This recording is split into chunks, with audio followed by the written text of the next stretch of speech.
Serious, psychiatrists, psychologists of Reddit, what is the most profound or insightful thing you have ever heard from a patient with a mental illness? I guess I missed the transition from when the ground was lava and imaginary friends became schizophrenia. Imagine if every small decision felt like it had life or death consequences, describing living with an anxiety disorder. It's like a life or death game of chess. You have to think 10 moves ahead and have a move for every situation in advance. The fear of death gets worse with every possible move you analyze. And if life makes a move that you didn't see coming, instant breakdown, no matter how small and insignificant the move was. I want to kill myself, but I don't want to die. Believe it or not, those are two different things. I don't want to kill myself. I want to kill the part of me that wants to kill myself. When I started to make real progress against depression was when I started thinking of the depression as a separate entity that lived in my head, infecting me like a dark, sentient parasite. It gave me something to fight that wasn't me, and something to blame that wasn't me, in a much more concrete and tangible way than mental illness nobody takes very seriously anyway. I was interviewing a bipolar patient. I asked him how he would describe himself, an altruistic lover of truth and beauty. I then asked him how others would describe him, bit of a C probably. The medication made the voices go away. I'm lonely now. I'm a cannibal investigator. How crazy is it that I have that job? You'd think someone could just go up to these people and say, hey you, quit eating people. A schizophrenic woman with delusions that she was working for the FBI investigating cannibals also believed her twin sister was trying to steal her identity. After about a week of treatment, she still had the same delusions, but was no longer really concerned with them, completely aware of the absurdity of her supposed profession. Still thought her sister was trying to steal her organs, but she was fine with going to live with her because she was otherwise really a nice person. One of my recent ones, he said it nonchalantly, not trying to brag, just having a conversation, mostly to himself. Yeah, I'm the supreme ruler of the universe. Figured I'd come down here for a bit and hang out. Not really sure that was the right choice, but I'm going to stick it out. I don't know which I'm more afraid of, that one day I'll wake up with the will to kill myself, or that I never do. From a patient who suffers from schizophrenia, why should I take this medication? When I am under this, I feel so empty. He was full of delusions, thinking he was the reincarnation of God and regularly living the nirvana. It doesn't take talent to practice. Therapist here. I was working with a defiant teenager and sports was his only outlet. He had big dreams of being in a professional league but knew he was horrible at it. I thought his statement was really inspiring. I think about it often when trying new things. From a patient with bipolar at a nursing home I worked at, when talking about how arbitrary the diagnostic guidelines can be. I don't take my meds to fix me, because there's nothing wrong with me. I take them because everyone else is crazy and I need to fit in.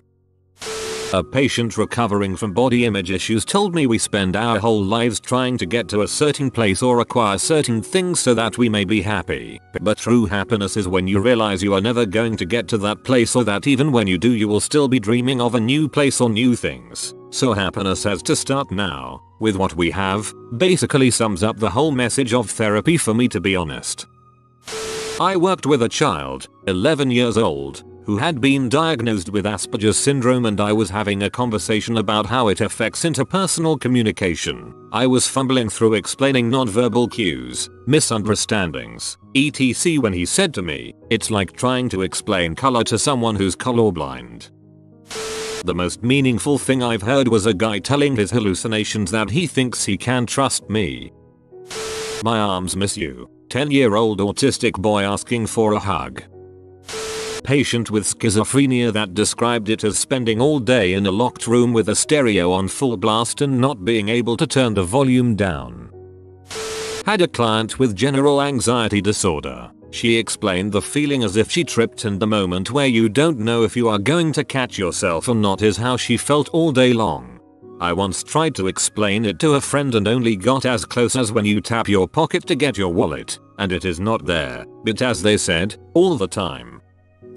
One of my clients had paranoid schizophrenia and he was recovering from yet another in a long string of hospitalizations due to a significant psychotic episode. We were sitting together quietly, and there was a lull in the conversation. He suddenly looked up and said, "Hey, you know Lord of the Rings? Did you ever think that those books might actually be prophecy?" I said, "No, I don't think they are. They are really interesting and enjoyable, but they are just made up stories. Professor Tolkien even said so himself." He seemed to mull over this for a few moments and said, "Yeah, you're probably right. Sometimes I wonder about things like that, but I have paranoid schizophrenia." Oftentimes we talk about an individual's reality testing, which describes an individual's ability to reconcile their inner beliefs with their outer experience. People with poor reality testing, due to psychosis, for example, will often have distorted beliefs about the rest of the world. It was great to see a moment of real clarity and self-awareness through this guy's frequent fog of struggle. Feeling pain is better than feeling nothing. This came from a teenager in juvenile hall upon returning from a psychiatric hold for self-injurious behaviors. I was part of his treatment team in the hall and had to make the 5150 call. He explained during our next session that this was the reason for banging his head against a steel door. He couldn't feel anything. No sadness, no joy, nothing. He needed to feel. He chose pain. Better to be smarter than you look than to look smarter than you are. I was always afraid of dying as a child and being forgotten, but now I'm terrified of dying mentally and emotionally and leaving an empty husk, so only I will have forgotten to attend my funeral. I feel like a ghost, walking around unseen in the backdrops of these other happy lives. 56-year-old alcoholic. People don't do drugs to feel good. People do drugs to feel less bad. Explaining addiction to non-addicts is really hard. I've said, nobody shoots up every day because they really love to party. You don't get a get well card for depression. People don't see it as an illness. When I was a med student on psych, I had a schizophrenic patient who said, "I know y'all are trying to help me, but other people are pulling me away from you." From a patient with schizophrenia who had been dismissed by several doctors as she was uncooperative. Yet with me she communicated well and contributed, so I asked her why does she think it didn't work with the other doctors. With eerily focused clarity she said, "Do you think we are stupid? We know who really wants to help us before going back to entertaining her hallucinations."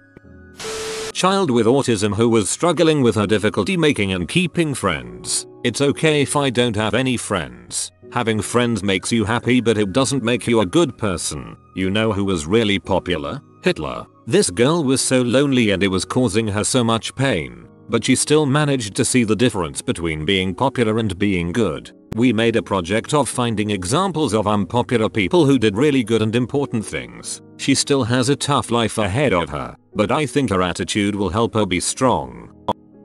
One time I had a client tell me, "Why should I spend the best 8 hours of the day, the best 40 hours of the week, best days of year working?" Really gave me something to think about. It isn't sadness. Sometimes, a lot of the time, I just feel like there is a blanket covering me. From head to toe I'm wrapped up in it. I can't move. I can't breathe. I can't be me. I feel like someone is just wrapping me up and I can't do anything about it. I pretend everything is fine. I act like I'm happy and having a good time, but really, I'm stuck and can't escape. I wish I could just stop caring what people thought about me and rid myself of my anxiety, but lying to myself is what got me here in the first place. I was rotating through an inpatient psychiatric facility and had a patient who was having a severe manic episode. He would ramble on topics about the occult and conspiracy organizations like the Illuminati, but then told me, "You know, those things are real, right? They have TV shows about them." And then I realized that some of those ridiculous Discovery and History Channel TV specials were probably validating some of the psychosis our patients had. I don't feel like dying. I just really don't feel like carrying on living anymore. Worked with a schizophrenic paranoid patient before. I never thought I was a crazy person until someone told me I was. Worked with someone with very rough impulse control and no mother and abusive father. You don't understand. You have people to love you. Nobody loves me except you. Wrecked me emotionally and still hurts. My face hurts. 6-year-old autistic girl, trying to explain that her feelings were hurt. That's where she associates feelings, the things that show on people's faces.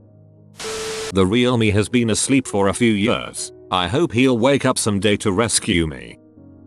I pay attention to myself more than other people. I know that sounds selfish, but it's really not. Because the more you pay attention to yourself, the more other people are gonna look at you, and look at themselves, and pay more attention to themselves and care for themselves. You have to want to live a certain way, if not for yourself then at least for other people.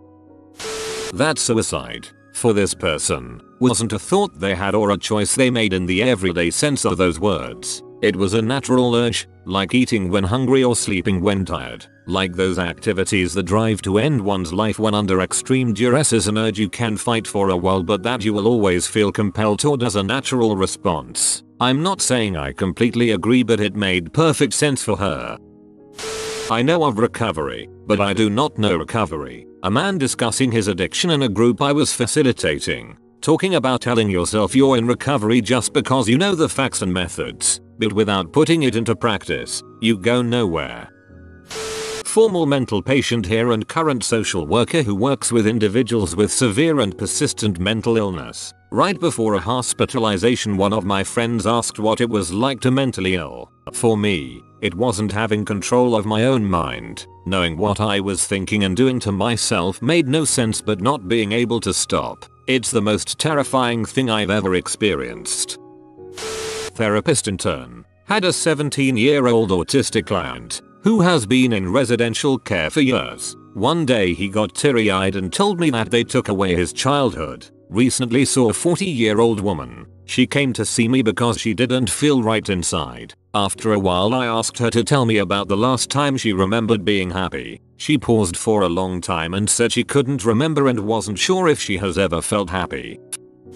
I am a psychiatric social worker. One person I will always remember was the most paranoid schizophrenic girl I had ever met. She was extremely sick, about my age at the time, late 20s. She had a lot of anger obviously and was constantly afraid. I worked with her individually for months through multiple hospitalizations, and I remember the day we had the huge breakthrough that she was able to sit in a chair in my office and feel safe there. The last time I ever saw her she looked at me and in a moment of what seemed like real clarity she said, "Maybe in another life we could be friends." I told her I'd like that. I had really tried so hard to help her. For someone so paranoid, who was so afraid and distrustful, to say that to me I felt like crying.